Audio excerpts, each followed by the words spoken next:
Buenos días a todos, a todas, a todes. Bienvenidos a la charla Estado de Sitio.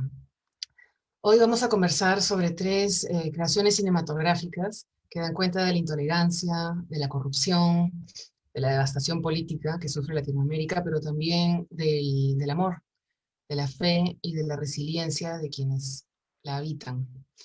Antes de comenzar, queremos agradecer a nuestros presentadores, el Ministerio de Cultura del Perú y la Fundación BBVA, a nuestro colaborador especial, la Embajada de Francia en el Perú, a nuestro auspiciador, el Grupo El Comercio, y al licenciamiento de GEDA Perú. También agradecemos el apoyo de Indecopi, de la Asociación de Autores de Fotografía Cinematográfica Peruanos, la AFP, la Embajada de Colombia en el Perú, Movistar, y la revista Cosas. A lo largo de 9 conversatorios que tendremos en esta semana, el público, la comunidad cinematográfica, vamos a poder encontrarnos con los creadores de todas las películas que compiten en el Festival de Cine de Lima y reflexionar sobre esas cintas y sobre sus procesos creativos. Hoy es la quinta de esas 9 charlas y la hemos llamado Estado de Sitio. Como todos sabemos, el cine que toca temas políticos, temas sociales, es de larga data y tiene una rica historia en Latinoamérica. Es más, posiblemente, si algo ha identificado al cine latinoamericano, más al documental latinoamericano, es su carácter político, su carácter militante, su capacidad, su compromiso y su cuestionamiento, interpelación, ¿no?, contra todos los mecanismos de exclusión y desigualdad que nos aquejan.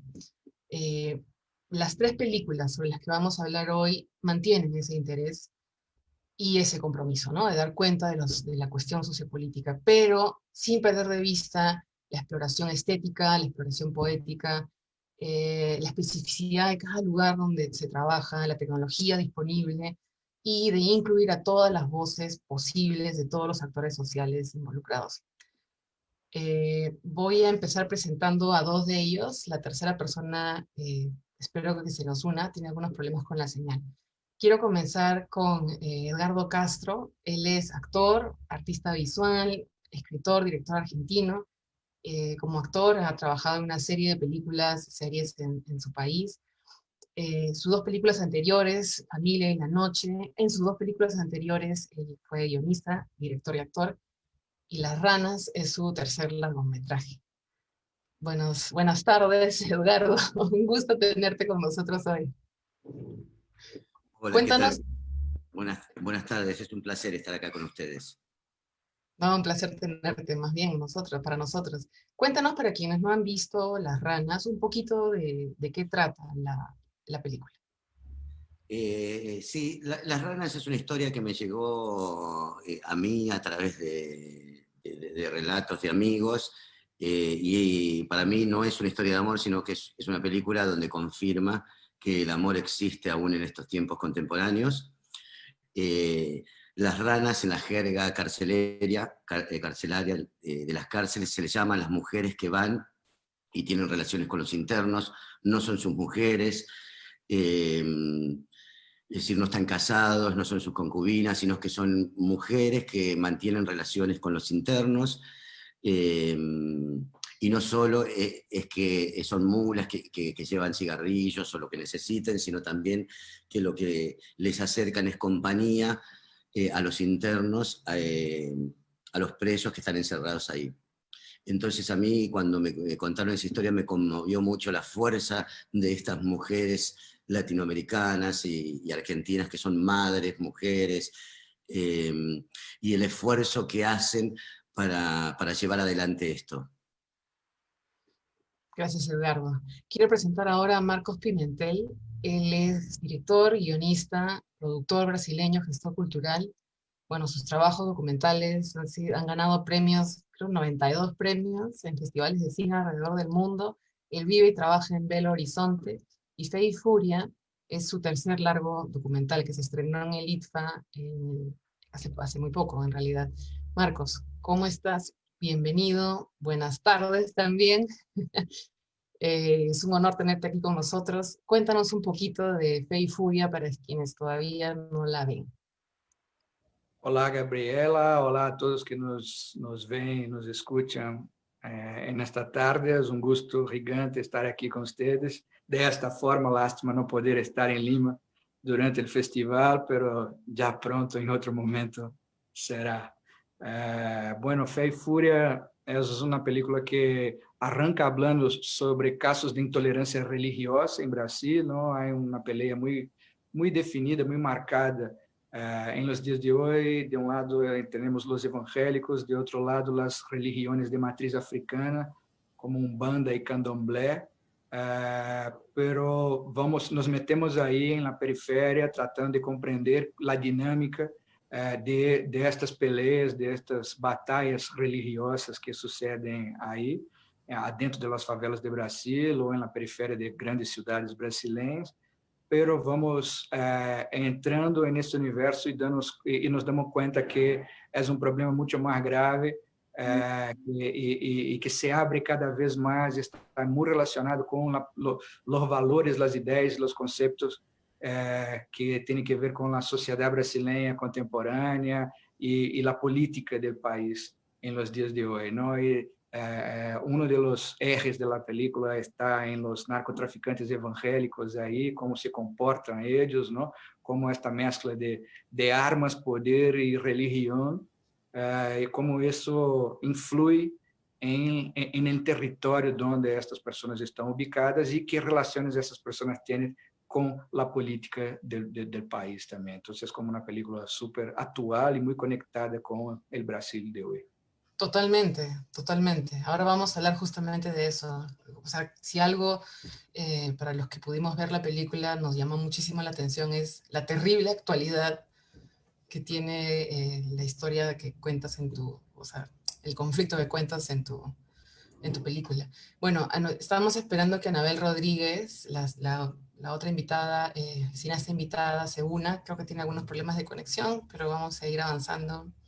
Y si ella se une, ojalá, y supera la brecha digital, nos pueda, nada, se puede unir con la conversación. Yo les quiero hacer una pregunta que es un poco, bueno, es como el núcleo el origen, el núcleo del proyecto, y es, siempre hay un momento en donde uno como realizador decide involucrarse en el proyecto, un proyecto documental o de ficción que toma años, es independiente, requiere recursos, concentración, pero hay un momento en que uno dice, me lo banco, lo voy a hacer.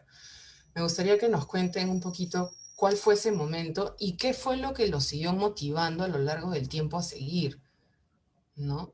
Que se levantaban en la mañana y decían, tengo que seguir, no lo puedo soltar, tengo que seguir. Me gustaría mucho saber por cuáles fueron esos dos momentos, ¿no? El origen y el sostenimiento para ustedes. Edgardo, no sé si quieres comenzar tú. Bueno, el origen de Las Ranas fue esto que comentaba recién, que me llegó esta historia, una historia y sobre un universo que estaba bastante alejado de mí, y que me conmovió y me atravesó el alma muy fuertemente de tener el conocimiento de estas mujeres, porque es una película que pasa en las afueras de la capital de Buenos Aires. El universo es del conurbano, es de la provincia de Buenos Aires, es gente que no tiene las mismas posibilidades que tenemos nosotros, gente que está muy al borde, muy al límite.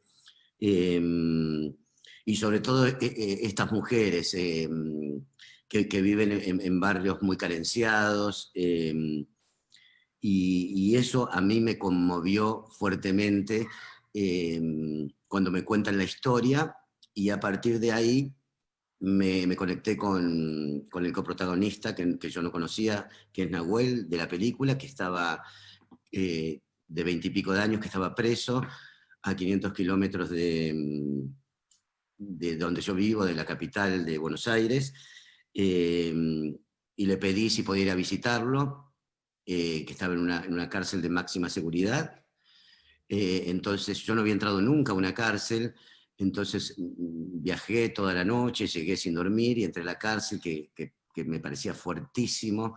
Y pienso ahora, 4 años atrás, que a mí lo que me impactaba era como la falta de libertad y el encierro que tenía, y lo pienso ahora con esto del aislamiento obligatorio y demás, y como que me conmueve muchísimo. y a partir de ahí empecé a tener un vínculo muy de amistad con él, y cada 15 días lo iba a visitar para poder ingresar en ese universo que era tan desconocido, y durante 2 años y medio me pasé los fines de semana encerrado en la cárcel con él, para empezar a poder tocar, entre comillas, el universo de estas mujeres, y también poder ver, para poder crear esta ficción y poder pensarla. Y fue increíble porque por momentos era muy duro, las cosas que veía y las cosas que tenía que pasar, no solo las requisias de los guardacárceles, sino también, digo, cómo me atravesaban las condiciones de estas personas en las cárceles argentinas. Entonces, como algo que estaba muy fuertemente era llevar comida, porque en las cárceles argentinas es un desastre el tema alimenticio. Entonces me pasaba por ahí la noche cocinando, pero mucha comida para que le quede a él y a sus compañeros de pabellón. Y a partir de ahí hicimos un vínculo que nos hicimos muy amigos, y ahí le propuse contar esta historia, pero desde la mirada de una mujer, de una protagonista, y él aceptó, me dice, bueno, pero yo la quiero actuar. Entonces me pareció fantástico. Yo digo, bueno, vamos a entrenar para que puedas actuar.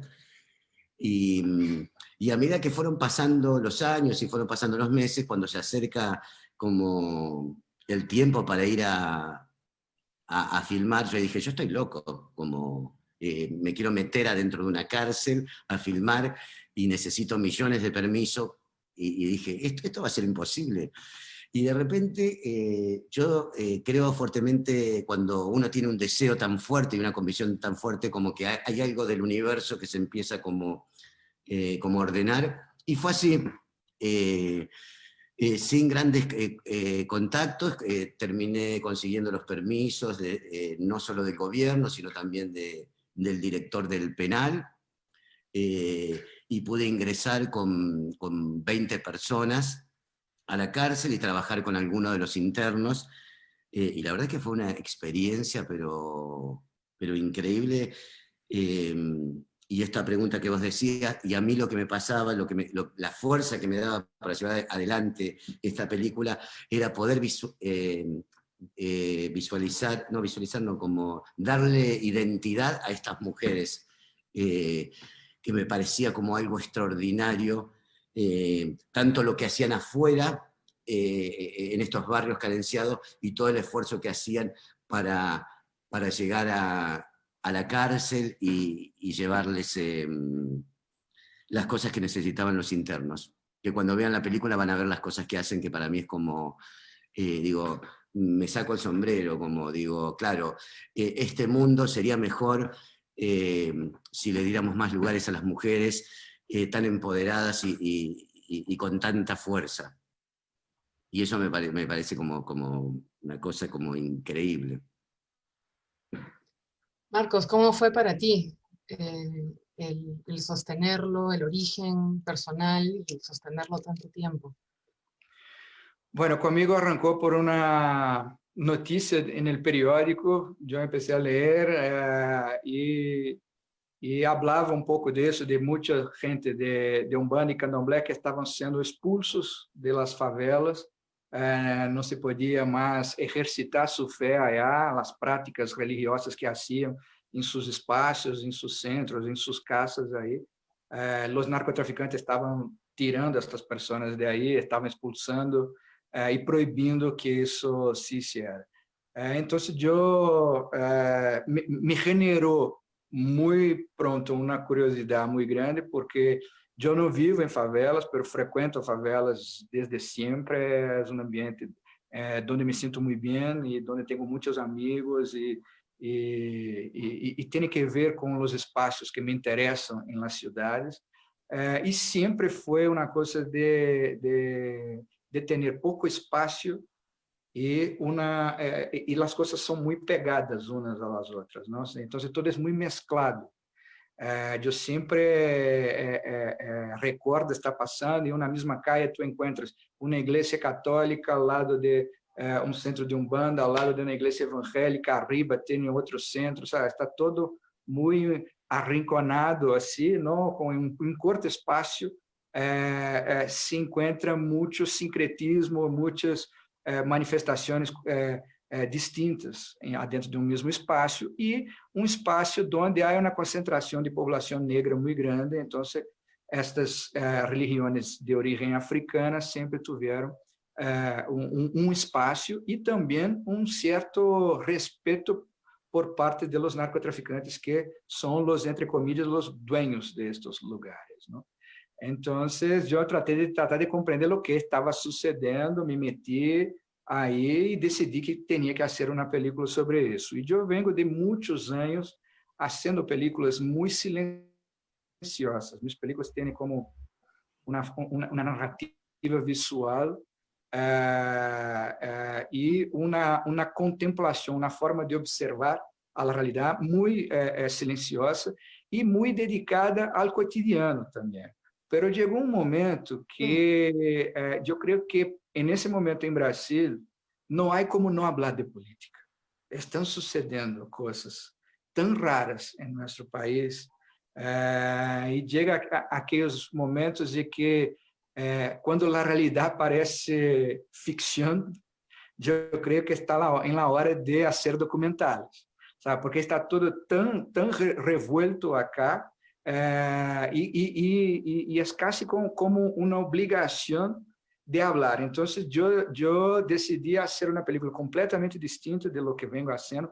É meu terceiro largo, mas eu sou de uma geração de realizadores brasileiros que arrancou com o cortometraje, que começaram a fazer película em 35 milímetros aún. Então, eu tenho mais de 20 cortos e médios metrajes também. E então foi como um largo recorrido hasta chegar acá. Então é como o terceiro largo, pero que vem de quase 40 obras anteriores, e sempre com um estilo muito marcado e muito silencioso de observar. Praticamente película sim, onde não há entrevistas, não há palavra, não há texto, só uma observação visual de lo que está sucedendo aí.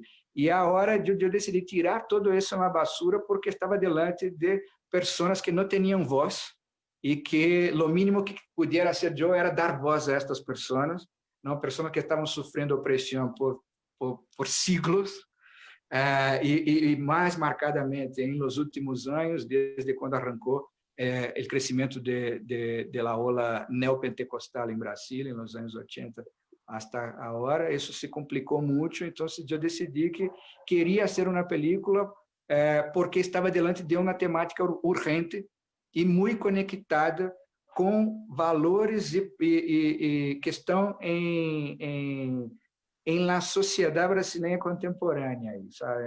Na película falamos de racismo, de intolerância, de conservadorismo, de fascismo, de poner a religião delante de todo para justificar coisas injustificáveis, de evocar a palavra de Deus constantemente, que são todos elementos que estavam aí pairando pela sociedade brasileira e que a política conservadora logrou muito bem identificar isso e transformar em um discurso muito potente que habla para uma parcela muito grande da população. Totalmente. Los invitamos a todos los que nos están viendo en el Facebook, por favor, a que nos hagan preguntas, comentarios para los realizadores. De paso, Marcos, te mando un saludo de Eric Williams. Es editor peruano, y te mando un gran saludo, y también desde Ayacucho nos mandan saludos. Quiero retomar lo que mencionas, Marcos, sobre el dar voz, porque hay algo que tienen, bueno, las tres películas de las que estamos conversando hoy, y en particular sus dos películas, Las Ranas y Fe y Furia, y es el hecho de no quedarse en un solo tipo de voz, sino incluir a todos los actores sociales de la conversación. En Fe y Furia es mucho más evidente, no te pones del lado de nadie, sino más bien tratar de mostrar como la complejidad. ¿Cómo fue el proceso de ir encontrando el camino, tal vez en el montaje, no sé, el guión, en el caso de Edgardo, de darle voz a todos en un contexto que puede ser muy polarizado y excluyente. Marcos, si Eh, quieres comienzas. O bueno, nada, Edgardo, dale tú. que empiece Marcos. A ver, dale, Marcos. Ok. Bueno, primeiro, retribuo o abraço e saludo para meu grande amigo Eric, que está aí. De hecho, estava falando desta película e de algumas coisas que têm a ver com esta pergunta com ele ayer, depois que ele mirou a película. Bueno, eu creio que, em meu caso, o ponto básico era a sinceridade. Eu decidi meter-me em um lío grande que afeta muito a vida das pessoas que vivem nestas zonas, e onde há uma polarização muito grande. Não, era como meter-se dentro de uma guerra onde temos dois bloques muito bem definidos aí, e que eu tenho uma identificação com um dos lados, o lado oprimido. Então, para mim, o ponto básico era deixar muito claro no discurso qual era a minha visão e minha intenção ao fazer esta película. E sobretudo porque eu estava metendo em uma zona que tem suas próprias regras e que está dominada por um poder armado, aí, não? Onde há os traficantes, há as milícias, há toda uma movimentação aí, e uma definição de papéis muito grandes, e que eu sendo brasileiro e conhecendo essa realidade, sei que não pode faltar com a sinceridade em algo assim, porque senão te pode perder sua vida. Então, cheguei aí e deixei muito claro, mira, há uma situação, eu estou tratando de fazer uma película para ensinar por que isso sucedeu, por que chegamos a isso, e em minha visão não está bem o que está sucedendo nestas zonas. Assumindo uma postura tolerante todo o tempo, mesmo quando eu estava falando com pessoas e grupos completamente intolerantes. Então, se convertia em um jogo, porque eu não tenho religião, então eu começava a falar com as pessoas que têm, eu estava falando sobre suas fés também, partia falando da fé, para depois falar de território, de política e de toda esta movida que está por detrás. Pero todo o tempo eu tinha dois grupos que tratavam também de convertir-me a mim, que tratavam de devolver as perguntas e tratar de ensinar que como seria bueno se eu começar a frequentar suas religiões, sabe? E eu deixando claro, não, eu não vou, esta não é minha intenção, não vamos chegar nisso. E assim fui metendo-me, fui entrando e conquistando a confiança deles, deixando claro que ia abrir espaço para que estuvieran na película, mas deixando claro qual era a minha visão, o que eu estava defendendo. Então, em nenhum momento sentia que podia enganar a eles. Não somente por o risco que podia correr, mas me parece que é também uma atitude que eu ia ter diante de qualquer personagem que tivesse em uma película minha, em um documentário realizado por mim. Então, eu creio que respeito e sinceridade é sempre a base de tudo, não? Depois, eu comecei a filmar isso durante muito tempo. A película está filmada em um intervalo, em um espaço de tempo de 2 anos. Nós arrancamos no meio de 2016 e concluímos no meio de 2018. Pero não filmamos todo a vez, não? Começamos a filmar e a editar isso. Então, havia tempo também para dar-nos conta e de lo que estava sucedendo, compreender esse movimento, porque em um primeiro momento eu pensava que seria muito, que estaria muito focado em el embate entre as duas religiões. Pero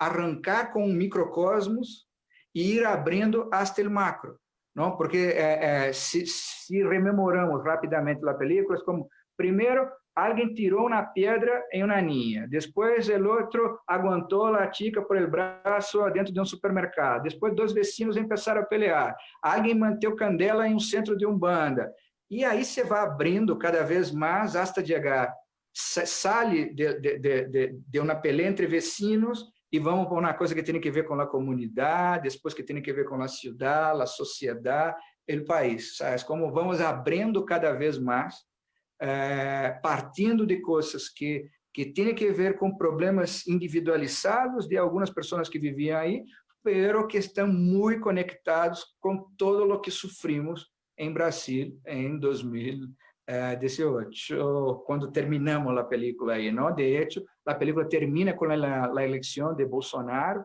não? Porque é exatamente o tipo que logrou identificar toda esta ola conservadora que pairava sobre a sociedade brasileira, canalizou isso em um discurso que comunica muito com uma parcela da população e, de hecho, todos os ícones de sua campanha, todas as coisas que defende e que terminamos a película com isso, é exatamente, parece sair da boca das pessoas que terminamos de mirar a lo largo do documentário.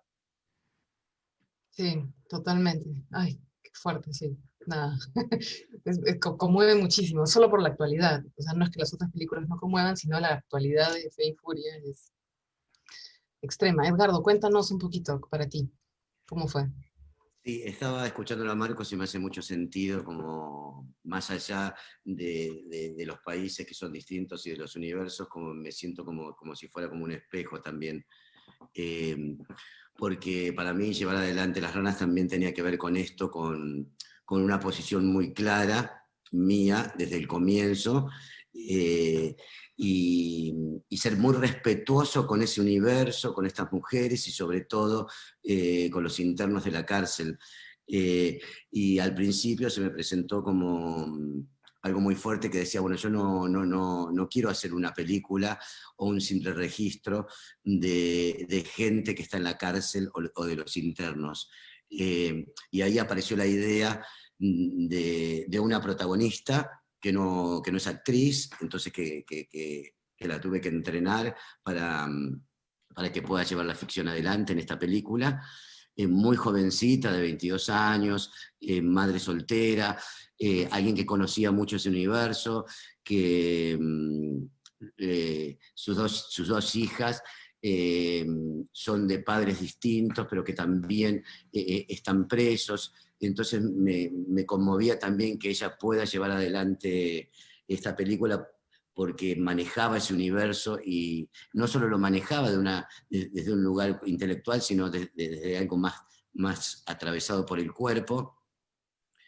Y el gran desafío era tener mucho respeto frente a ese universo, no ser moral, no ser prejuicioso con ese universo, y ahí, como en mis películas anteriores, no es que descubría, pero sino estaba totalmente convencido de que lo que me iba a llevar a buen puerto era generar vínculos muy fuertes y muy íntimos, tanto con los internos de la cárcel como con estas mujeres. Y esto llevó un proceso de varios años para poder ingresar y tener este vínculo tan fuerte, para poder generar esta película. Y eso fue maravilloso porque yo me corría todo el tiempo de no bajar una línea política.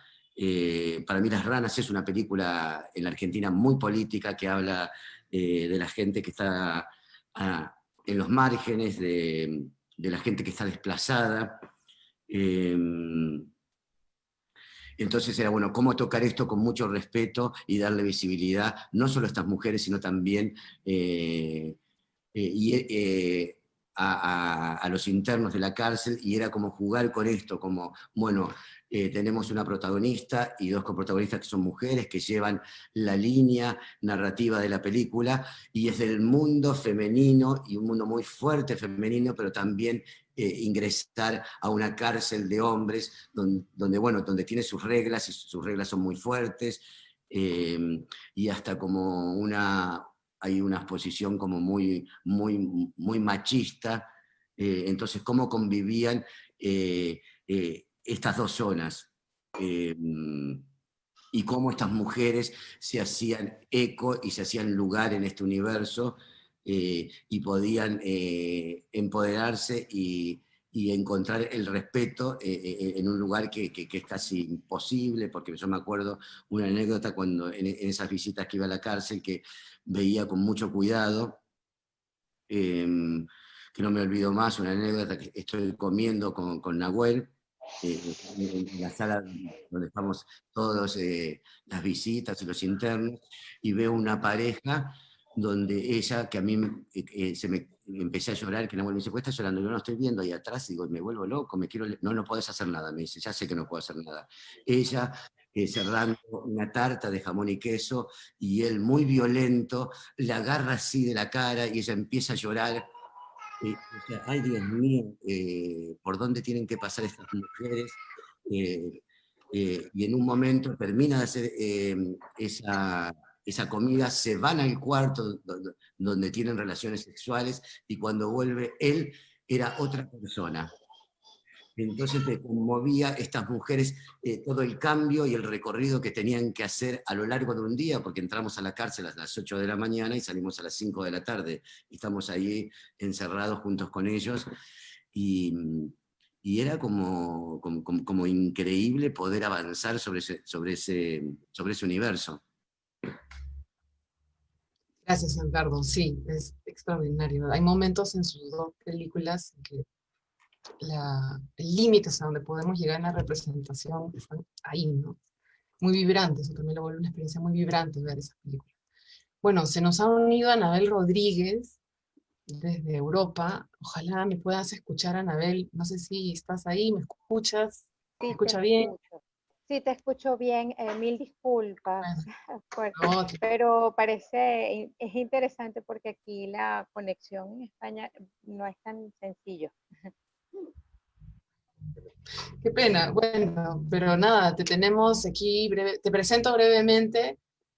Nada, tú eres realizadora, tus trabajos previos han sido vistos en muchas partes, en muchos festivales del mundo, tuviste la beca latina del Festival del Instituto de Cine de Tribeca, y bueno, tu película Eras una vez en Venezuela es tu primer largo documental, y además la primera película venezolana que se estrenó en Sundance. Así es. Bienvenida por estar con nosotros. Muchas gracias. Y bueno, ahorita mismo estamos paralelamente al Festival de Lima, estamos en el Festival de Málaga y es la razón por la que estoy aquí en España. Muchas gracias por la invitación y una vez más, mil disculpas porque no me gusta llegar tarde a los encuentros. Pero feliz de estar aquí con ustedes. Te voy a hacer una pregunta, Anabel, que les hice a Edgardo y a Marcos antes. Ojalá se escuche bien, pero estábamos conversando un poco del primer impulso de cada uno de sus películas y qué fue lo que sostuvo en todo el proceso de grabación y de edición, en el caso tuyo, que es un documental que además se ha hecho a lo largo de mucho tiempo, que tenía muchas horas de grabación además. Entonces, tal vez cuéntanos un poquito de ese impulso inicial y de la fuerza de qué cosa te hacía sostener la película y el proyecto todo este tiempo. Sí, bueno, en Venezuela tenemos un largo proceso de desintegración y de devastación social, familiar eh, y espiritual realmente. Entonces, cuando iniciamos el proyecto, ya habíamos pasado varios años en los que asuntos como, por ejemplo, la polarización, que claro, le pongo un nombre, se le pone a un nombre muy rápido a un fenómeno que es muy doloroso, y es esa ruptura de nuestras familias, de mi familia, de la ciudad, etcétera. Y también el vivir en una sociedad que poco a poco se va haciendo, se va ahogando cada vez más por un sistema que es totalitario, que busca controlar cada aspecto de la vida, como lo que está ocurriendo en Venezuela, y que sumado a eso ha significado una devastación económica incomprensible, a menos que uno la empiece a vivir. Todas estas cosas a mí me fue llenando de algo, yo diría, muy parecido a la rabia, eso, a la rabia y a la frustración también. Todas esas energías estaban allí. La impotencia como ciudadano y también como artista de entender aquello que estaba pasando, porque yo en lo personal, por ejemplo, y mi familia, mis padres, mis tíos, vinimos un poco de esa ilusión o ese deseo de una sociedad más equitativa, más igualitaria. Mi padre en algún punto fue comunista, mis tíos, yo venía como de esa, mi adolescencia fue un poco bajo estas ideas, corriendo atrás de una utopía, un poco como un hámster en una rueda dentro de una jaula, ¿no? Y poco a poco, bueno, hay un proceso como de desilusión, pero en el caso general de nosotros fue un golpe bastante fuerte. Y bueno, aquí estoy como una más de 5 millones de venezolanos que migramos. Por supuesto, la gran mayoría de estos, ustedes lo saben, posiblemente más que yo, allá en Lima y en el Perú completo, deben ver diariamente en qué condiciones están la mayoría de estos venezolanos que migran. Entonces, esa rabia, creo yo que fue en principio lo que dio un gran impulso de tratar de entender y también de tratar de mover el sistema, ¿no? Mover el sistema, mover las conciencias.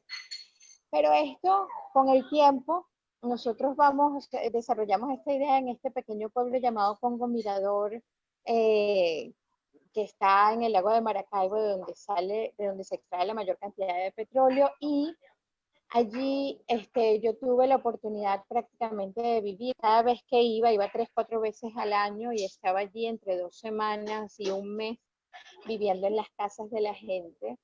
En principio nos relacionamos con la maestra de este pueblo, que es Natalie Sánchez, y con quien no había una relación antagónica, al contrario, somos grandes amigos. De hecho, yo soy la madrina de su hija, o sea, somos amigas.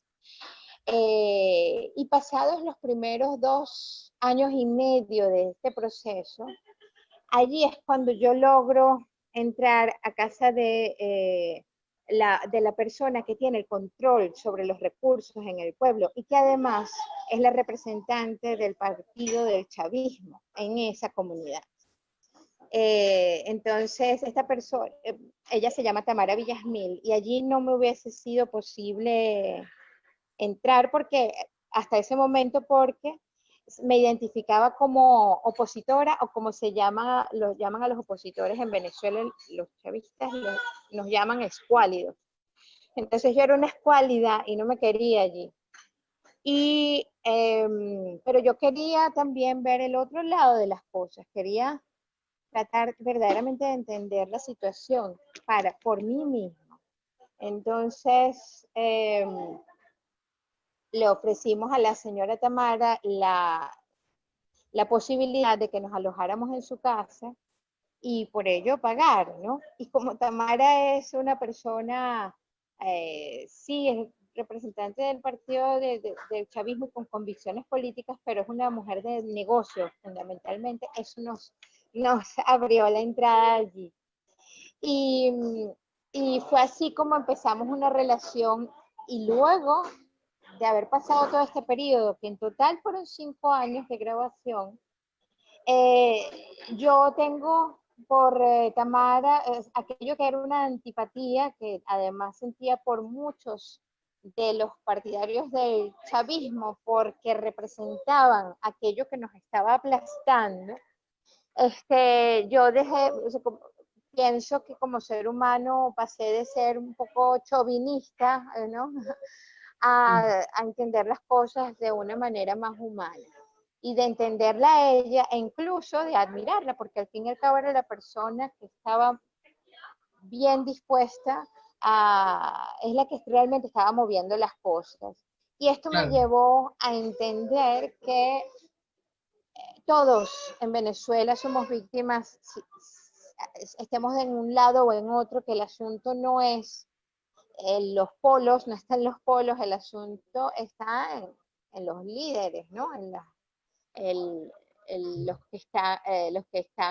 Los grandes responsables están en el liderazgo, y además son es de donde viene una fuerza muy terrible, que es esta del populismo, ¿no?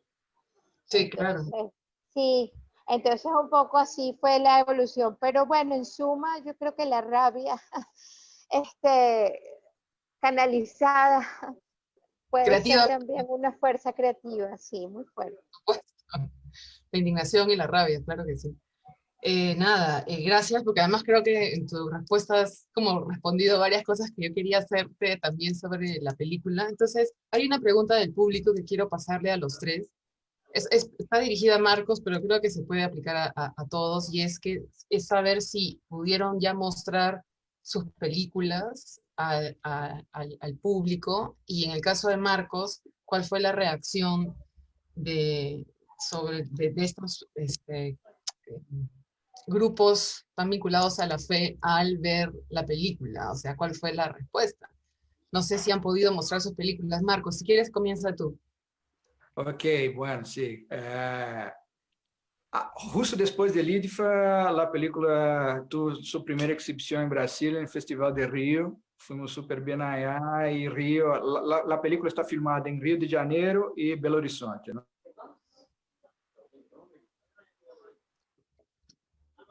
Y Marcos, creo que apagaste tu audio, ¿no? No, disculpa Marcos, no te escuchamos, se congeló la imagen y se apagó el audio. ¿Puedes volver a repetir? Disculpa. Llegamos hasta que Belo Horizonte y ahí se quedó.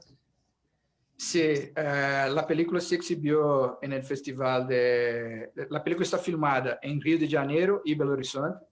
Y entonces tuvimos una sesión en Río de Janeiro, donde están, muchos de los personajes están allá. Cuando llegamos para esta sesión, yo traté, me acuerdo, era incluso, ¿no? Tratar de invitarles a todos ellos, ¿no? Incluso los narcotraficantes.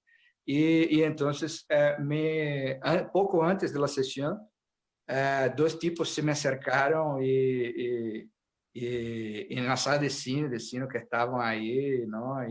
E que haviam sido enviados, e era super hasta divertido, porque se decía todo el tiempo, solo de la forma como llegaron, ¿no? Ya era posible saber, ellos estaban, nosotros somos yo sé,